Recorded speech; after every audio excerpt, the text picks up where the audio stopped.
شروع اللہ کا نام لے کر جو بڑا مہربان نہایت رحم والا ہے۔ اے چادر میں لپٹنے والے، اٹھو، اب خبردار کرنے لگو اور اپنے پروردگار کی بڑائی بیان کرو اور اپنے کپڑے پاک رکھو اور شرک کی گندگی سے تو الگ ہی رہو، اور اس نیت سے احسان نہ کرو کہ اس سے زیادہ کے خواہاں ہو، اور اپنے پروردگار کی خاطر صبر کرتے رہو۔ پھر جب سور پھونکا جائے گا تو وہ دن مشکل کا دن ہوگا، یعنی کافروں پر آسان نہ ہوگا۔ مجھے اس شخص سے سمجھ لینے دو جس کو میں نے اکیلا پیدا کیا اور میں نے اس کو بہت سا مال دیا اور ہر وقت حاضر رہنے والے بیٹے دیے اور اس کو ہر طرح کے سامان میں وسعت دی، پھر بھی لالچ رکھتا ہے کہ میں اسے اور زیادہ دوں۔ ایسا ہرگز نہیں ہوگا، یہ ہماری آیتوں کا بڑا مخالف رہا ہے۔ میں اسے ایک بڑی چڑھائی چڑھاؤں گا۔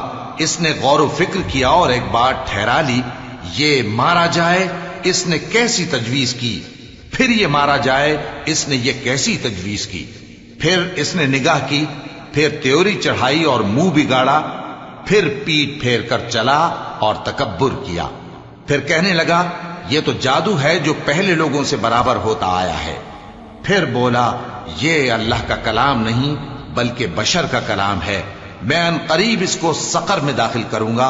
اور تم کیا سمجھے کہ سقر کیا ہے؟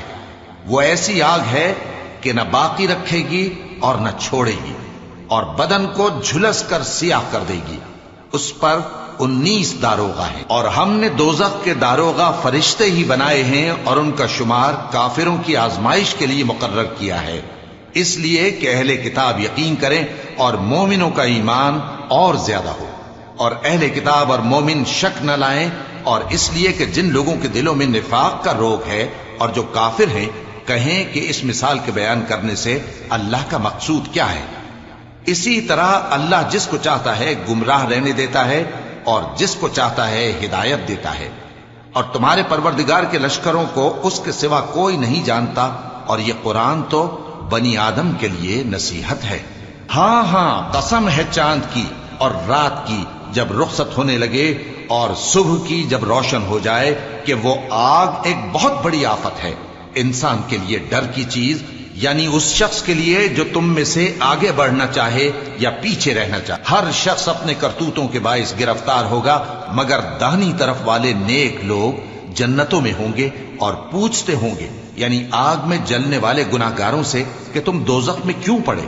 وہ جواب دیں گے کہ ہم نمازیوں میں شامل نہ ہوئے اور نہ ہم فقیروں کو کھانا کھلاتے تھے، اور ہم بحث کرنے والوں کے ساتھ مل کر بحث کرتے تھے اور روز جزا کو جھٹلاتے تھے یہاں تک کہ ہمیں موت آ گئی۔